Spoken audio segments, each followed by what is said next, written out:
Kodėl aš dabar po tiek metų sugalvojau eiti į rinkimus? Priežastis yra labai paprastos, nors ir sudėtingos. Vienas dalykas, aš matau, kad Lietuvoje didėja socialinė skirtis. Tai vieni žmonės be galo lobsta, kiti būtent skursta. Valstybė niekad nebuvo stipri, jeigu visi piliečiai nesilaiko bent daugumas, kad tai yra jų valstybė. Jų valstybė turi užtikrinti normalias visiems gyvenimo sąlygas. Kadangi, jeigu imsime Vakarų Europą, praktiškai visuotinį gerbėjų valstybės, Skandinavijos niekas neabejoja, tokia būtent Islandija, net Vokietija, kuri pretenduoja visuotinį gerbėjų valstybės. Tai yra valstybės, kuriuose ilgus metus valdžioje buvo socialdemokratų partijos. Nors ir su pertraukom ir panašiai, bet yra pačios įtakingiausios partijos. Lietuvoje kol kas yra tik tai socialdemokratų sąjunga. Buvo mėginimai, pavyzdžiui, aš turėjau vilčių, kad socialdemokratų partija taps socialdemokratinė, dėja, nors ten yra pakankamai normalių žmonių, bet klaniniai interesai ir tie, kurie atstovauja ne dirbančiusius, bet jų darbdavius, tie dominuoja šito partiją. Dėl to man su ta partija nepakeliui. Ko aš sieksiu? Visų pirma, aš sieksiu visuotinio gerbūvio. Tai ar tai pasiseks, ar ne, viskas priklausys nuo rinkėjų, kiek jie balsuos už tą partiją, kurią atstovauja. Antras dalykas. Tai yra švietimo sistema. Kodėl švietimo sistema reikia?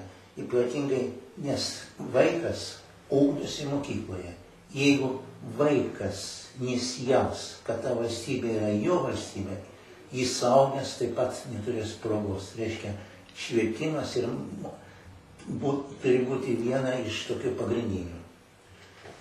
Toliau, saugumas. Kiekviena valstybė turi turėti savo veidą. Kodėl mane dabar skatina? Kai aš dabar nežumatau, kai dairomasi, kas ką pasakys, kad svarbiausia mums dujos ir panašiai, o vardant to mes galime atsisakyti visko ir savo valstybingumo tapti satelitinę. Ir va tai vienas iš faktorių, kurie mane paskatino mėginti grįžti į politiką, kad Lietuva visgi yra Lietuva.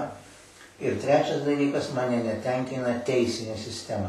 Galbūt ne pati sistema, bet kad praktiškai nenormalu yra, kai teisėjai absoliučiai nuo nieko nepriklausomi, nuo visuomenės nepriklausomi, jie gali išnešti pačius kurioziškiausius sprendimus.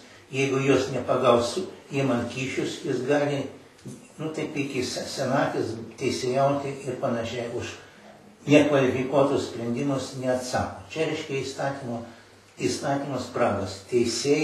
Teismai turi ginti valstybės būtent interesus. Visi turi būti lygus prieš įstatymus. Tai yra pagrindiniai motyvai, dėl kurių aš siekiu ir einu kartu su Socialdemokratų sąjunga. Lietuvoje egzistuoja Socialdemokratų partija. Ta Socialdemokratų partija vienas tai junginys tradicinės Socialdemokratų partijos, kurių gyvavo pogrindyje, kalėjimuose, ir kita dalis, kuri atėjo iš LKP. Bet aš, kai kalbu apie LKP, ten irgi buvo pakankamai dorų žmonių, bet atsitiko taip, kad toje Socialdemokratų partijai paėmė viršų asmenys, tai yra tie asmenys, kurie nieko bendro neturintys su socialdemokratinėmis idėjomis, kuriems rūpi pats vardas, kad jie galėtų patekti socinterną ir galėtų spekuliuoti. O žiūrėkit, Švedijai, kaip žmonės gerai gyvena, kad jie balsuoja už socialdemokratus. Bet ten socialdemokratai ne tie. Dėl to, kai buvo jungimasis, dalis socialdemokratų nesusijungė ir liko Socialdemokratų sąjunga. Socialdemokratų sąjunga, kamienas tik tai tas pats, bet dalis susijungė ir dalis liko. Ir kadangi dauguma yra labai lengva painyti, kad visi jie, bet praktiškai ne tie patys, yra Socialdemokratų sąjunga, kurios lyderis yra Akstinavičius, su kuria partija dabar aš einu, tai ta, kuri niekad, net ir Seime, kai kurie šitą buvo, niekas neprivatizavo, nei privatizavo ir panašiai. Nu, stengiasi ginti socialdemokratinės idėjas.